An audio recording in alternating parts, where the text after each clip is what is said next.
Hello అండి. ఈ మధ్య బైబిల్ని అందరూ బోధిస్తున్నారు కదా.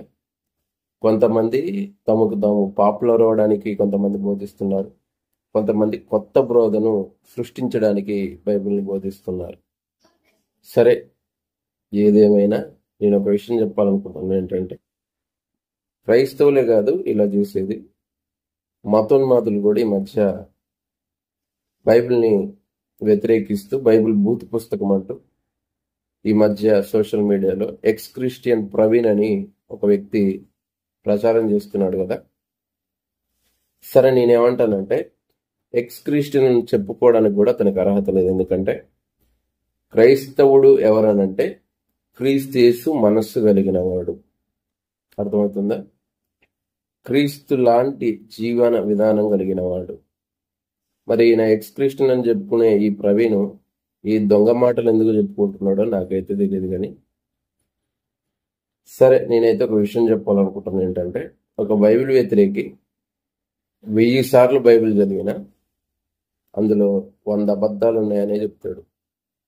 ఆయన చదివినప్పుడల్లా ఇందులో నాకు ఒక తప్పు కనపడిందనే చెప్తాడు. ఎందుకంటే అతడు ఒక అభిప్రాయాన్ని తన హృదయంలో పెట్టుకొని బైబిల్ని చదవడం ప్రారంభించాడు. కాబట్టి ఆ బైబిల్ సత్యాన్ని బోధించినా అది అసత్యంగానే అతనికి అగుపడుతుంది.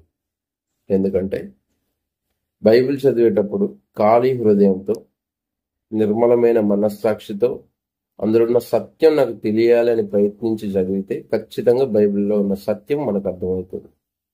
కానీ బైబిల్ని వ్యతిరేకించాలని చదివితే నువ్వు ఎంత సత్యం బైబిల్ నీకు బోధించినా అది నీకు వ్యతిరేకంగానే అనిపిస్తుంది.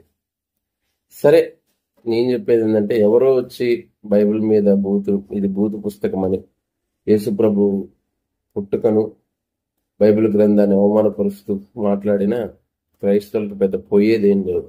ఎందుకంటే ఈ మధ్య ఈయన ఒక మొలక లెక్క మొలిసి ఏదో చెప్తా ఉన్నాడు. కానీ క్రీస్తు చనిపోయిన 150 సంవత్సరాల తర్వాత నుండే క్రీస్తు యొక్క దైవత్వం గురించి తప్పుడు అభిప్రాయాలు, తప్పుడు బోధలు, అబద్ధ బోధలు ఎన్నో సృష్టించబడ్డాయి. అవి వస్తూనే ఉన్నాయి నేటి వరకు, ఈనాటి వరకు కూడా. అందులో మేము ఫీల్ అవ్వాల్సిందేం లేదు. ఎందుకంటే ఆల్రెడీ మా దేవుడు ముందే చెప్పాడు, ఇలాంటి అబద్ధ బోధలు, అబద్ధ ప్రవక్తలు, అబద్ధ సాక్షులు, మతోన్మాద మూకలు వస్తాయని ప్రభు ఆనాడే 2000 సంవత్సరాల క్రితమే, 2025 సంవత్సరాల క్రితమే క్రైస్తవ సమాజానికి, సంఘానికి తన శిష్యుల ద్వారా హెచ్చరిక చేశాడు. బైబిల్ని చదివేటప్పుడు నిండు మనస్సుతో, నిర్మలమైన మనస్సాక్షితో, ఖాళీ హృదయంతో చదివితే నీ హృదయం సత్యంతో నింపబడుతుంది.